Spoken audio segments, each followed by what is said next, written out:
Salut à tous, ici votre hôte habituel, Michael Semo. Récemment, j'ai eu une discussion avec des amis où ils m'expliquaient que certaines personnes étaient en difficulté financière et n'y pouvaient absolument rien. Que ma capacité à aspirer à une situation financière plus confortable n'était pas si courante et était réservée à une certaine élite. Pour faire simple, selon eux, il serait impossible pour certaines personnes d'avoir accès à la prospérité financière. Je pense qu'il y a plusieurs personnes qui partagent cette opinion et je tenais absolument à faire cette vidéo-ci pour vous expliquer pourquoi, selon moi, ceci est complètement faux. Bienvenue sur votre chaîne Chronique d'un blédard. C'est parti.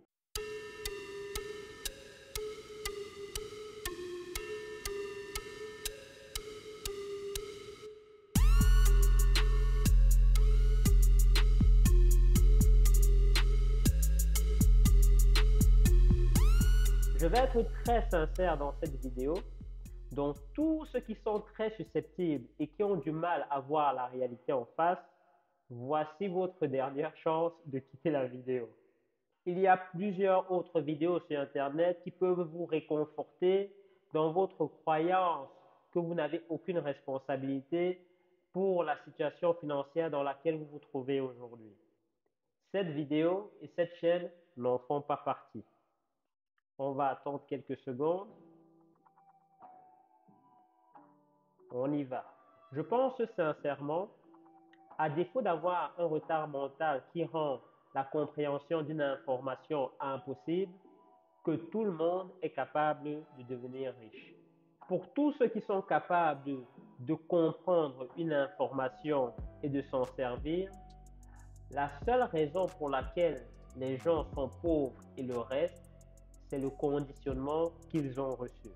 Certaines personnes sont irrévocablement convaincues au plus profond de leur inconscient qu'elles sont incapables ou qu'elles ne méritent pas d'être riches. Quelqu'un qui a grandi pendant toute son enfance en entendant l'argent c'est le diable finit par l'incorporer au plus profond de son psychisme. Et il est très difficile de déprogrammer toutes ces fausses croyances qui sont très profondément ancrées plus tard dans la vie. Ceci est très effrayant. Pourquoi? Parce que dès le moment où tu te dis que tu es incapable de faire quelque chose, tout ce que tu vas faire va aller dans le sens pour confirmer cette croyance. Tu vas saboter toutes les opportunités qui se présenteront en toi pour justifier cette incapacité de ta part de pouvoir réaliser cette chose-là. C'est exactement comme en amour, lorsqu'une personne estime qu'elle ne mérite pas d'être aimée, elle finit par repousser toutes les personnes qui vont s'intéresser à elle. Reprogrammer ce conditionnement qui généralement est fait très tôt durant la vie est donc la première étape indispensable pour tous ceux qui convoitent la prospérité financière. Ce conditionnement va avoir plusieurs conséquences. Premièrement, il va vous priver l'accès à la bonne information. Lorsqu'on est conditionné à voir la richesse comme quelque chose de mauvais, on va éviter toute information qui encourage la recherche de la prospérité financière. L'éducation financière est quelque chose de très rare. On ne l'enseigne pas à l'école, ni dans la classe pauvre, ni dans la classe moyenne. Ce n'est pas un hasard. Et donc, plusieurs personnes vont se retrouver à mener des vies entières de pauvreté parce qu'elles n'ont jamais eu accès à la bonne information. Qu'est-ce que l'argent? À quoi sert l'argent? Comment dépenser l'argent? Comment multiplier l'argent pour ne jamais tomber à court? En plus de ne pas avoir accès à la bonne information, cette bonne information-là est aussi noyée par une avalanche de mauvaises informations. Aujourd'hui, avec la vulgarisation de la communication, les réseaux sociaux, Internet, on est soumis, on est à la merci d'une masse importante d'informations qui est néfaste pour nous. De la publicité qui pousse à une consommation abusive et incontrôlable, de la musique qu'on va juste qualifier ici d'inappropriée, du contenu malsain, de contenu malsain qu'on retrouve partout et n'importe où sur Internet qui appelle à la dépravation des mœurs, et aussi bien sûr de personnes qui essaient de vous arnaquer à tout bout de champ sur Internet. Face à toute cette information-ci, les gens se retrouvent paralysés de peur de se faire avoir. Et qu'est-ce qui se passe? Dans leur paralysie, elles n'osent plus rien faire. Elles n'osent plus rechercher une information pertinente et utile. Pour faire face à cette information importante, je vais vous dire ce que moi j'ai fait. J'ai pris le risque d'essayer plusieurs choses différentes. Je me suis trompé quelquefois, mais j'ai appris.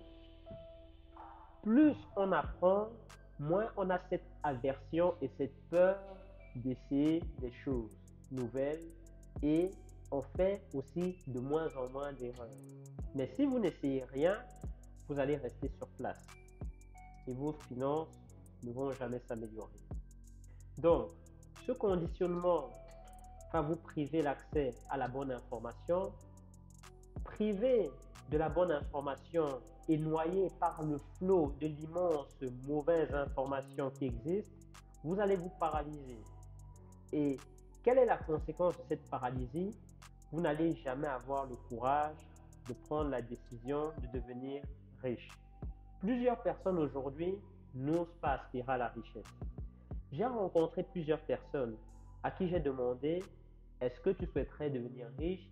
Et elles me disent non, qu'elles n'ont pas besoin de devenir riches. Il existe trois classes financières, les pauvres, la classe moyenne et les riches. C'est généralement dans la classe moyenne qu'on retrouve ce genre de réponse. Vous trouverez rarement quelqu'un de pauvre et sain d'esprit qui vous dira « Je ne sais nourrir ni moi, ni ma famille, mais je n'ai pas besoin d'argent. » Ils savent qu'ils ont besoin d'argent pour manger, pour se loger, pour prendre soin de leur famille. Par contre, la classe moyenne, à laquelle j'appartiens, je tiens à préciser, c'est une autre histoire. C'est un groupe assez particulier. Premièrement, ils travaillent pour de l'argent. Ils ont besoin de leur revenu mensuel pour survivre. S'ils ne travaillent pas, ils sont finis. En réalité, cette classe moyenne, ce sont des pauvres qui s'ignorent. Ce sont des pauvres que la société maintient dans l'illusion d'une prospérité financière. Ils sont à une grosse facture, à un grand imprévu de la ruine. Perte d'emploi, grosse facture de soins de santé imprévus, perte de la capacité de travailler. C'est fascinant de voir qu'il y a des gens qui ne s'imaginent même pas qu'ils pourraient perdre du jour au lendemain leur capacité à travailler. Les personnes riches ne travaillent pas pour de l'argent. L'argent travaille pour eux. C'est dans la classe moyenne que vous allez entendre des discours tels « on n'a pas besoin d'argent ». C'est dans la classe moyenne que vous entendrez des répliques du genre « l'argent ne te rendra pas heureux », « l'argent est la source de tous les maux ». Et pourtant, ce sont ces mêmes gens qui se plaignent de l'augmentation du coût de la vie. Et dans cette classe moyenne qui avance ne pas avoir besoin de plus d'argent, on retrouve généralement deux grands groupes. Le premier groupe représente ceux qui ignorent la fragilité de la situation dans laquelle ils se situent et qui pensent sincèrement, de par son conditionnement, que la prospérité financière n'est pas indispensable à sa vie, je rajouterais même à sa survie. C'est une manière risquée de vivre car comme on l'a évoqué plus tôt, il existe toujours un événement qui va venir révéler la fragilité de la situation.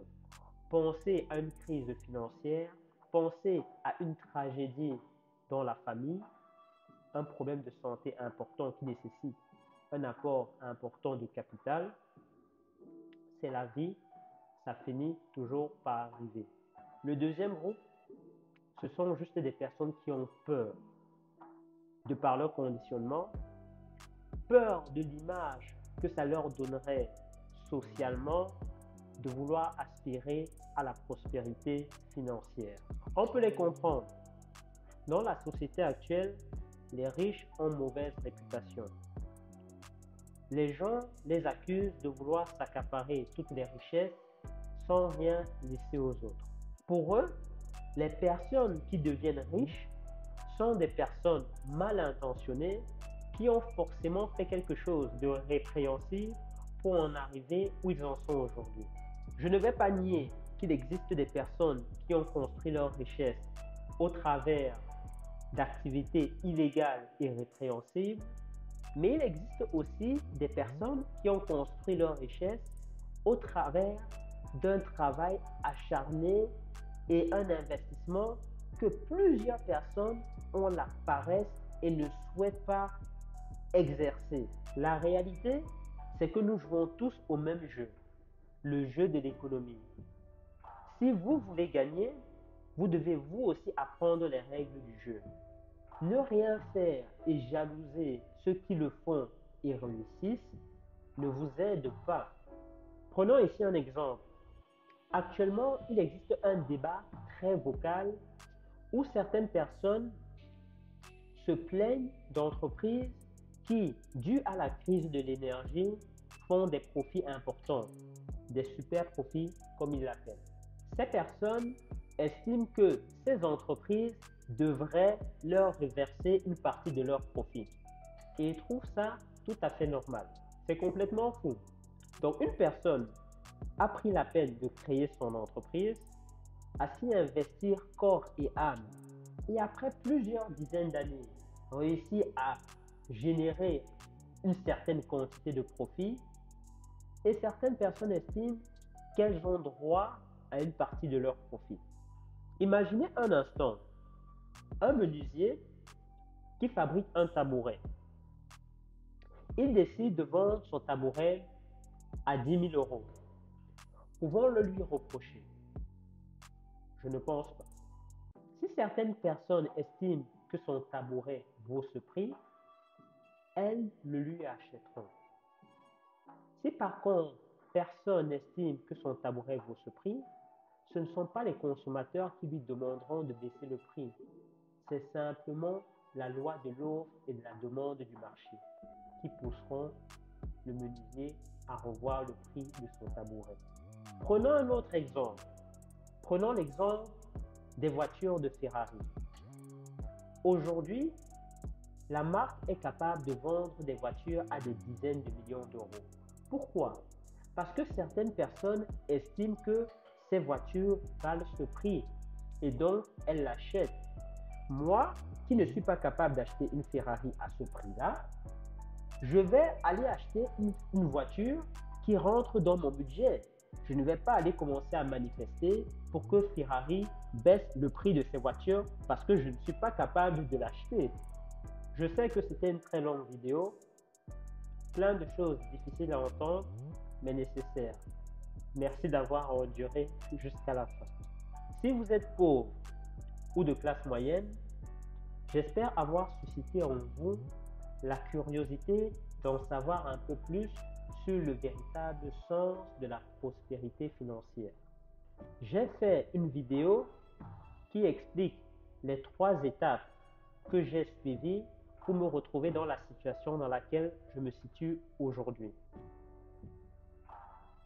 Vous pouvez voir le lien ici en haut à gauche si vous souhaitez aller voir la vidéo. C'est bien d'avoir suivi cette vidéo, mais maintenant il faut passer à l'action. Je vous souhaite beaucoup de courage et surtout de croire en vous, parce que absolument personne ne le fera. Et surtout, n'hésitez pas à me faire part de vos réflexions dans les commentaires. C'est tout pour moi. C'était Chronique d'un Bédard. Prenez soin de vous. See you at the top.